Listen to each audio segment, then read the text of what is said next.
SIR শুনানির বিরোধিতা তৃণমূলের এসআইআর এর নামে মিথ্যাচার।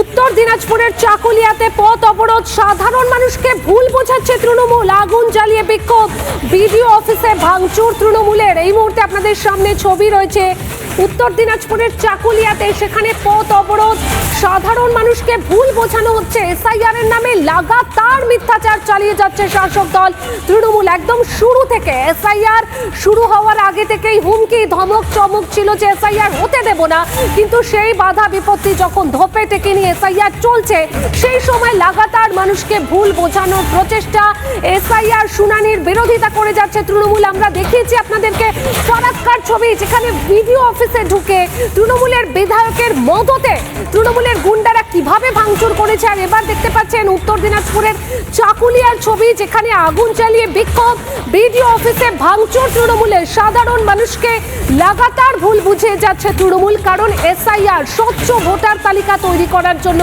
সেক্ষেত্রে কোনো তথ্যে গরমিল হলে, নির্বাচন কমিশনের কোনো সন্দেহ থাকলে তাদেরকেই নোটিশ পাঠানো হয়েছে। যারা যথাযথ তথ্য প্রমাণ দিতে পারেননি 2002 এর তালিকায়, যাদের কোনো রকম তথ্যের সঙ্গে লিঙ্ক মেলেনি বা যাদের নাম নেই শুনানিতে, তাদেরকে ডেকে পাঠানো হয়েছে। আর এই শুনানি চলাকালীনই দেখা যাচ্ছে যে বারবার বিরোধিতা, বারবার মিথ্যাচার।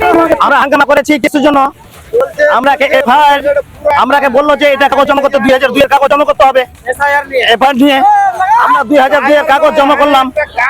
এখন বলতেছে কি যে আমাদের আরো অন্য অন্য কাগজ নিয়ে আমাদেরকে হয়রান করতে বলে, হ্যারেন করতে হবে। কিসের হ্যারেনটা কিসের? আমরাকে যেটা বললো সেটা করলাম। আপনারা কি এই দেশের নাগরিক নাই? আমরা এই দেশের নাগরিক, আমাদের বাপ দাদা এখানকার, সব এখানকার, আমাদের বাপ দাদার কাগজ দিতে পারবো ওনা। আমরা তো এই দিয়ে পরে বলেছে এটা হবে না।